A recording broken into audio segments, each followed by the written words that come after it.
What's good, YouTube? It's your man Rage King back with another one. Yes, another upload to the channel. And before we get started, I ask if y'all please go down there and hit that like button, hit that sub button, hit that share button, and hit that bell for notifications if you're new. Welcome to Rebel Rage TV. This is how we do Rage and Rebels. Crowned up. And if you're new to the crew, welcome to the Rage and Rebel Revolution. Now let's vibe in, y'all. In this video, we got the latest news for Battlefield 2042. Now let's speak on it. Now we got an article here.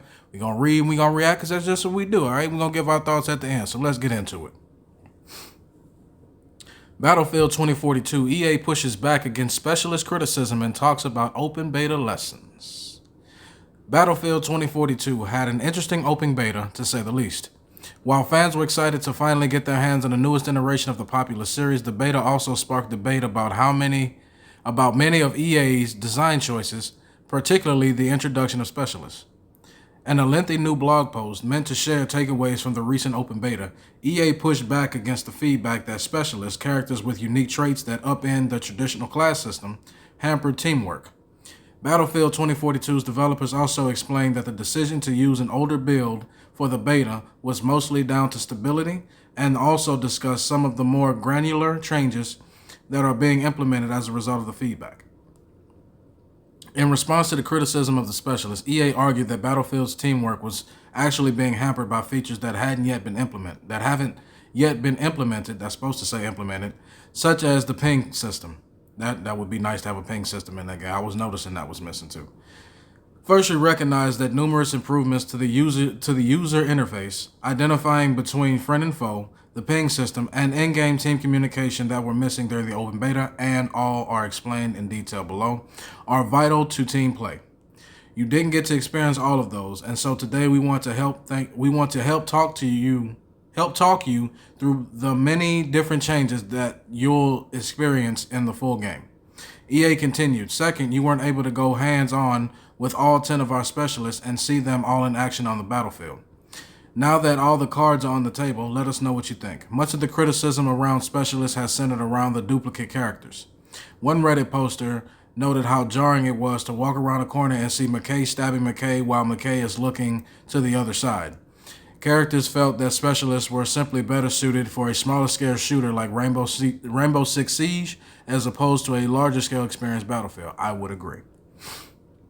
While EA doesn't plan to remove the ability to pick specialists or loadouts at will in all-out warfare, it did say that squad composition would be much tighter and more limited in the new Hazard Zone mode, and that players would have more customization options at launch to help differentiate themselves. For those who are adamant about the returning older style of Battlefield, there's Battlefield Portal, where they can customize their rules at will. The 5 specialists revealed. In addition to touching on the community's reaction to specialists, EA revealed Battlefield 2042's final 5 characters in a brand new trailer. They include the following characters: Naven Rowe, an Indian recon specialist and hacker; Santiago Espinoza, a Mexican assault specialist with a very large shield. I hope I say this name right. God forgive me if I don't. Y'all forgive me if I don't. Jisoo Pak, a South Korean scout and spotter; Constantine Angel, a Romanian medic; Emma Rosier, a French explosive expert. The rest of the blog post goes into detail about how DA is dealing with the open beta's bot-heavy servers, the user interface, and the overall performance. The whole thing is certainly worth a read if you're a Battlefield fan who's feeling anxious after the open beta. Battlefield 2042 is scheduled to enter early access release on November 12th, with the full release date on November 19th. Check out our first look at Hazard Zone, where we talk about how it's an indicator that Battlefield 2042 is shaping up to be one of the boldest entries in years. And that is the end of the article. A lot to take in there. I want to go back to this line right here. Others felt that specialists were simply better suited for smaller scale shooters, we're supposed to say shooters, like Rainbow Six Siege as opposed to a larger scale experience Battlefield. I would agree wholeheartedly. Don't get me wrong. I liked Battlefield. I did. I'll tell you this much. I liked it a hell of a lot more than I did Vanguard. I've noted that before. But I will say this. all the things that were going on with the game, the lack of a ping system, it's hard to differentiate the difference between your teammates and an enemy. Which I did say in my open beta review. Having those things worked on, overall stability, having more players on the game, that is something that also needs to be worked on, which I also touched on. But when it comes to specialists, I believe that specialists in a large scale game like Battlefield, specialists are completely, I don't want to call them unnecessary because I don't want to sound too harsh, but they're just simply not needed. You understand? They just seem extra for no reason. I understand you're trying to keep the game innovative, you're trying to keep it fun, you're trying to introduce new things to it. But in my opinion, the specialists are really not needed in Battlefield.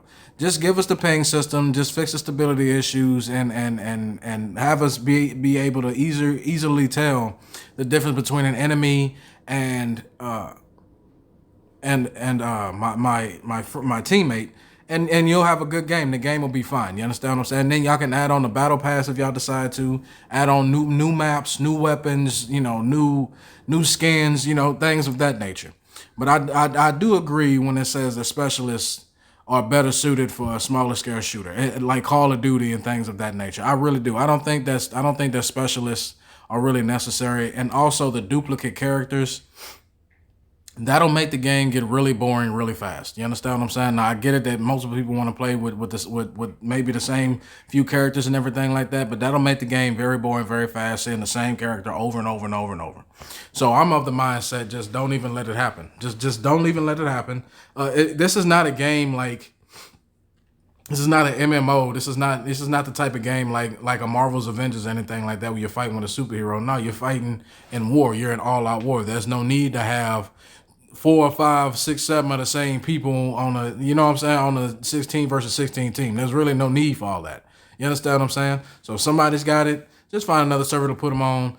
I would advise against the specialist, but hey, I'm not the one making the game, but that's just my opinion. Y'all let me know down in the comment section what y'all think about the specialists and the criticism coming towards Battlefield 2042. Are you looking forward to this game more than you are looking towards Call of Duty? Are you looking to Call of Duty more? Or hell, you just gonna say the hell with it and buy both of them? Like I'm thinking about, to be honest with you. As long as you're respectful and logical, we can have a conversation. But that's the end of my video. Hope y'all enjoyed. It's been a pleasure making it for you, and I'll see y'all later.